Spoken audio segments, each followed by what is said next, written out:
Muchísimas gracias a todos ustedes. Primero, yo quisiera, si bien fue ayer, quisiera felicitar a todos los periodistas por su día, que fue ayer, sobre todo aquellos que, en mi opinión, han luchado sin descanso contra la corrupción. Creo que en ese sentido los medios han cumplido un papel importante. Yo la verdad es que no sé cómo me comprometí a venir acá porque estoy en un silencio con la prensa, pero en fin, aquí estoy. Yo quisiera también un poco a lo largo de lo que planteó lo que plantearon los expositores antes, hablar un poco de mi experiencia personal y quisiera reflexionar con ustedes en una serie de temas que a mí me parece cruciales, ¿no?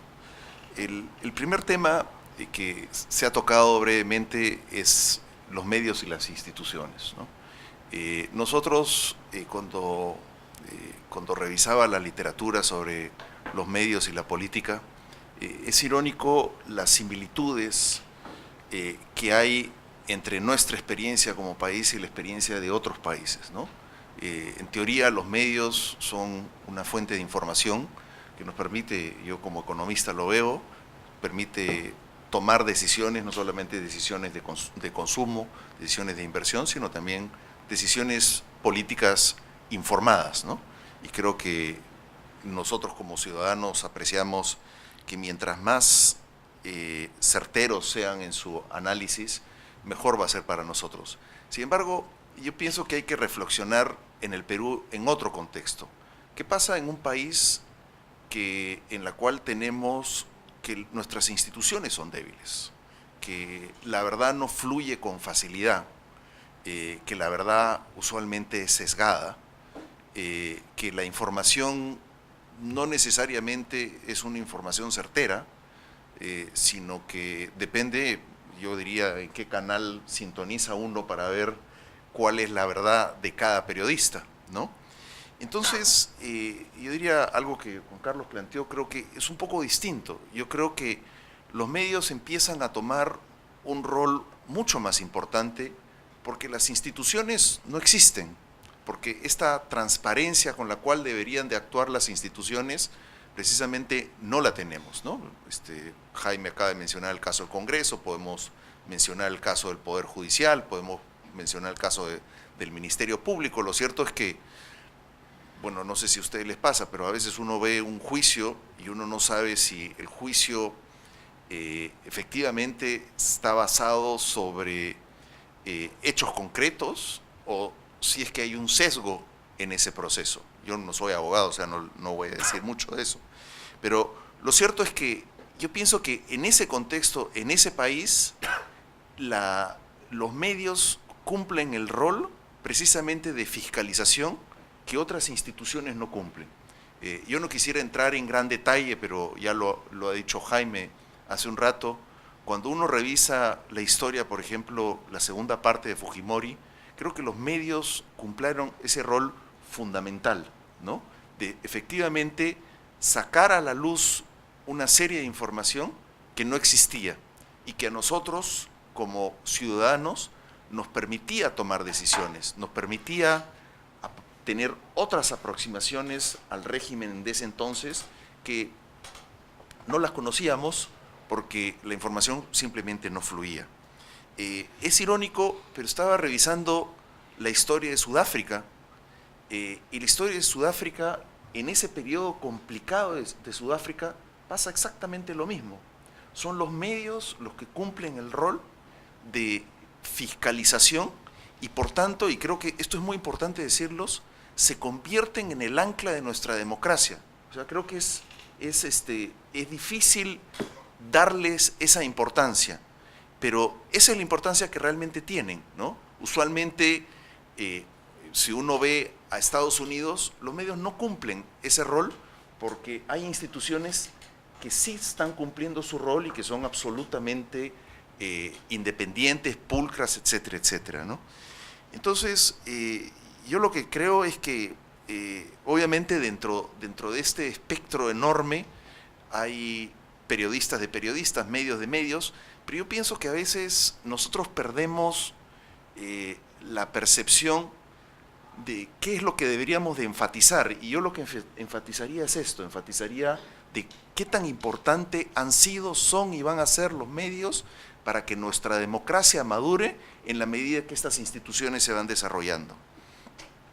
El segundo tema que quisiera discutir es un poco mi experiencia, ¿no? Los medios desde el gobierno. Yo recuerdo cuando llegué al MEF, pregunté, obviamente, de las distintas departamentos, y el departamento de comunicaciones tenía como 20, 30 personas. Yo me preguntaba y decía, ¿pero qué tanta gente en ese departamento? Vamos a reasignarlos. Y yo pienso que cuando yo he estado en el MEF, al menos les puedo decir del lado personal, siempre he sido una persona sumamente respetuosa, y lo voy a hacer siempre, de la libertad de expresión. Y creo que debemos de actuar de esa manera, ¿no? De ser lo más pulcros posibles, porque la información fluya y que la información veraz es la que fluya. El tiempo que nosotros nos pasábamos escribiendo, por ejemplo, comunicados de prensa para asegurarnos que realmente ese último numerito llegue, sea explicado y salga en la prensa, yo tengo que decir que era una gran experiencia que consumía muchas noches. Pero yo creo que ese es el rol que al menos yo traté de cumplir, en el sentido de que esa libertad de prensa hay que alimentarla, hay que proveerla desde el gobierno, ¿no? Y lamentablemente, cuando uno enfrenta a la política es un poco distinta, porque la política uno entra en otro mundo, no es el mundo de la verdad, sino es el mundo de las percepciones. Y cuando uno está en un puesto como el que estuve yo, pues uno está en el mundo de la política, ¿no? O sea, donde las percepciones empiezan a tener vida propia, y creo que el rol, o al menos el rol que yo quería darle, es que las decisiones se tomen en base a la información más veraz posible. A veces no toda la información se puede sacar por razones de confidencialidad, pero creo que un rol que un ministro debe cumplir es precisamente entregarle esta información a la prensa para que sea la gente la que finalmente decida su juicio sobre las personas, sobre las instituciones y sobre lo que está pasando en el país. O sea, yo puedo darles muchos ejemplos, por ejemplo, de lo que me tocó a mí en el términos de manejo económico. Muchos critican, por ejemplo, nuestra famosa proyección de 4.8%, que fue hecha en un contexto en que nos habían dejado, supuestamente lo que yo pensé, nos habían dejado la economía creciendo casi al ritmo potencial.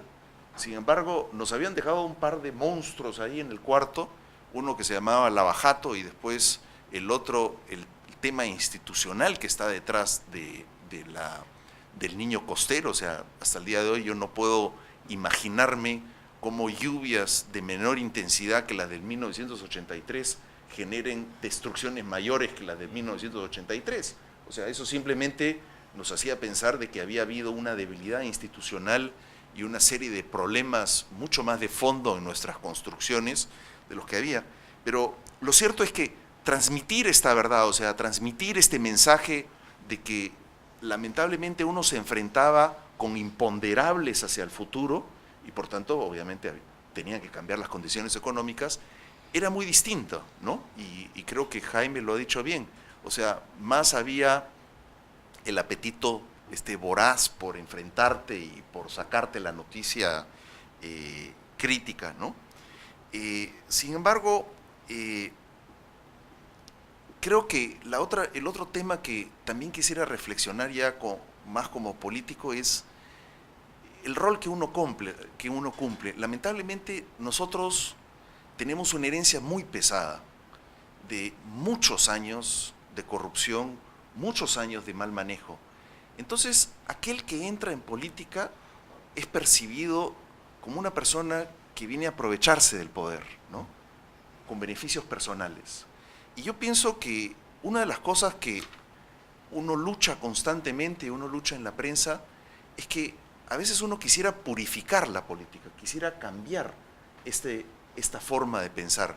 Y yo lo entiendo, o sea, cuando nosotros vemos hacia atrás, hace unos días conversaba con el presidente Kuczynski y le decía, mira, el problema tuyo es bien sencillo, es de que tienes 4 presidentes que tienen juicios, que están o van a terminar en la cárcel, o sea, es muy difícil ir contra eso y contra esta percepción negativa de la política. Entonces, yo pienso que, al menos en mi caso, y aquellos que me conocen saben que yo tengo los principios éticos más altos posibles y que jamás tocaría un centavo de nadie, pero creo que es difícil vender esa verdad frente a la población. Creo que lamentablemente hemos perdido esa credibilidad como manejo político. Cuando yo leo las encuestas, no leo la encuesta de que si Pedro Pablo cayó en sus percepciones, o el Congreso que tiene menos aceptación, sino que cuando uno ve a todos en 19%, uno tiene que empezarse a preocupar de la política y de los políticos, y que terminamos siendo líderes que no tenemos a quién liderar, ¿no? Que ya eso se convierte en un problema. Hay una frase muy interesante del famoso presidente paraguayo que dice: la política no es un pasatiempo, no es una profesión para vivir de ella, es una pasión con el sueño de intentar construir un futuro mejor. Yo pienso que esto de alguna manera refleja esta purificación de la política al cual quiero hablar. He hablado. Lo siguiente es que quisiera hablar un poco sobre la verdad y los medios. Para mí, los medios deberían de buscar la verdad, pero a veces la verdad no es tan clara, es un poco esquiva, ¿no? A veces es subjetiva. Pero yo pienso que, yo sí creo en las reglas del mercado. Yo sí pienso que los buenos periodistas van a resaltar sobre aquellos periodistas oscuros que no buscan transmitir estas verdades, ¿no? Y yo pienso que lo que nosotros deberíamos hacer es buscar un poco más de competencia entre estos periodistas. Creo que los periodistas, en mi opinión, o sea, yo los pienso análogos a los médicos, y que firman este compromiso de este juramento hipocrático, de que es prácticamente una meta ética la de trabajar en los medios, porque uno está buscando transmitirle la verdad a la población, a la gente, y creo que para nosotros en nuestras sociedades es muy importante. El otro tema que yo pienso que también es importante y que lamentablemente no es tan claro es la equidad y los medios. Yo pienso que el hecho de que cuando hay un enfrentamiento en los medios, usualmente solamente vemos una verdad, no vemos la otra verdad. Creo que han habido casos que se los puedo decir con experiencia, en que no se le da la opción o a la réplica o al simplemente decir qué es lo que el otro opina, ¿no? No quiero entrar en detalles, pero lamentablemente cuando uno está de ministro, prácticamente todos, como decía un amigo, uno como que multiplica a sus amigos, ¿no? Pero cuando uno deja de ser ministros, uno pierde muchos amigos. Pero lo cierto es que a veces se dicen cosas en la prensa en que a mí me gustase ver un poquito más de equidad, de que haya un poco más de balance y que podamos simplemente enfrentar las dos historias a la misma vez. El último tema, que yo pienso que es un tema que lo ha tocado Jaime, pero es un tema enorme, pienso yo, que son los medios y la revolución informática, ¿no? O sea, lamentablemente hoy asistimos a una situación muy compleja, que tenemos medios con una cierta infraestructura que invierten en periodistas de lujo, y después tenemos las redes sociales, donde este mundo de percepciones empieza a ganar vida, donde las verdades prácticamente no existen, falta que uno suelte un rumor para que ese rumor tenga vida propia. Y como me decían mis asesores, mejor ni le respondas porque lo único que vas a hacer es aumentar el problema, ¿no? Pero yo me ponía a reflexionar y decía, bueno, pero ¿qué es lo que falta? Yo solamente puedo decir, ya no como economista, sino como ciudadano, yo extraño este periodismo de investigación. Jaime, por ejemplo, se ha referido a la famosa reforma laboral. ¿No saben ustedes cuántas noches hemos pasado pensando en cómo es que se sacábamos esta famosa reforma laboral? Porque finalmente, y se los digo con toda sinceridad, los medios actúan en una parte de la población sumamente pequeña, probablemente la más y un poquitito más. Pero cuando uno tiene que vender una reforma, uno no va a vender la reforma al Congreso tampoco, porque el Congreso también está de repente en A más y un poquitito más. Uno tiene que llegar a la población, tiene que llegar al pueblo, y no existen los vehículos para llegar ahí, ¿no? Es complicado. O sea, a mí me recuerdo cuando me preguntan en el gabinete, ¿dónde vas a celebrar tus 100 días? Yo dije, en Villa El Salvador. Si yo soy el campeón de la formalidad, ¿dónde más lo voy a celebrar, no? Y me miraron, me dijeron, pero tú tienes que estar loco. Y me sacaron una lista y me dijeron, tú tienes que ir a este medio, este medio, este medio, este medio. Entonces yo le saqué y le dije, bueno, este medio me lleva a estos segmentos de la población. No llego. Entonces, si yo realmente quiero sacar una reforma de formalización y quiero formalizar el país, pues tengo que al menos convencer a la gente que se quiere formalizar que se formalice. Y eso no pasaba por los medios. Entonces, yendo a tu respuesta, Jaime, el truco era la reforma, o es la reforma de protección social. ¿Por qué? Porque en la sentencia del Tribunal Constitucional, ellos dicen que dan la sentencia para proteger al trabajador. Entonces nosotros siempre dijimos, vamos a sacar la reforma de protección social, porque con eso nosotros nos podíamos ir al Tribunal Constitucional y decirle, ya le dimos la protección al trabajador, ahora cambiemos la sentencia, ¿no? Pero son cosas que yo confieso, ahora lo digo obviamente estando fuera del ministerio, son cosas que yo extrañaba que la prensa no capturase y no hubiese una discusión, o sea, no hubiese una discusión, no sé, en la primera página o las páginas de los diarios más importantes, cómo llegamos a sacar la reforma de la protección social, o cómo llegamos vía la protección social a la reforma laboral. El otro tema que yo pienso que nos da para reflexionar es esta famosa crisis política. Todos hemos discutido, el otro día hay una entrevista interesante en un diario al presidente del Congreso, y estamos en esta discusión donde estamos entrampados entre ejecutivo y legislativo, ¿no? Y cada cual tiene su visión. Si uno le pregunta a un congresista, la culpa es del Ejecutivo, y si le pregunta al Ejecutivo, la culpa es del Legislativo. Así de simple. Igual un poco lo que Jaime llama como la banalización, pero ya ahora en política. Sin embargo, yo extraño que poca gente en los medios ha levantado un tema que yo pienso que es estructural. Y es de que por primera vez nosotros estamos testeando nuestra Constitución. Es la primera vez. No lo hemos hecho antes.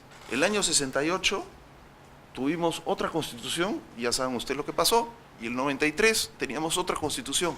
Sin embargo, esta Constitución nos da los instrumentos para solucionar los enfrentamientos entre el Ejecutivo y el Legislativo. Sin embargo, yo no conozco, de repente me la perdí, no conozco ningún editorial en ninguna parte donde hayamos visto el debate político desde una perspectiva de largo plazo, ¿no? De decir, ¿a qué estamos viviendo? Y lo más importante, yo plantearía en la mesa, es que nosotros seríamos los únicos, el único país donde no habría este enfrentamiento entre ejecutivo y legislativo. Porque todos los países los tienen. O sea, el sistema parlamentario se hizo por eso, porque el Parlamento no estaba de acuerdo con el Ejecutivo y había que tener un mecanismo institucional para solucionar ese problema. España en los años 80 planteó el Pacto de la Moncloa, que no es otra cosa que un pacto de punto fijo sobre reformas específicas. A mí me sorprende de que en vez de discutir si yo apreté el botón rojo o no apreté el botón rojo, deberíamos de estar discutiendo hoy día una serie de reformas que deberíamos de hacer precisamente para retomar el crecimiento a largo plazo, ¿no? O sea, el otro tema, que ya creo que me voy a cansar de esto, pero el otro tema que es interesante es el índice de competitividad. Todos estamos más interesados en cuánto gasta el sector público en inversión, que no está gastando lo suficiente, pero nos olvidamos que la única vía al crecimiento sostenido de largo plazo son las reformas estructurales. Es más, creo que pocos en este salón recordarán que la razón por la cual hemos perdido competitividad en el 2016 y 2017, según el World Economic Forum, es precisamente por el aumento del déficit fiscal, ¿no? Cosa que tanto me critican a mí de que yo corregí. Pues revisen de dónde estamos perdiendo competitividad. Ahí estamos perdiendo competitividad. Eso es lo que nos dice. Entonces, yo pienso que este esfuerzo por, yo diría, hacer un periodismo de investigación más responsable, yo pienso que de alguna manera hay que retomarlo y no lo estamos retomando. Bueno, muchísimas gracias.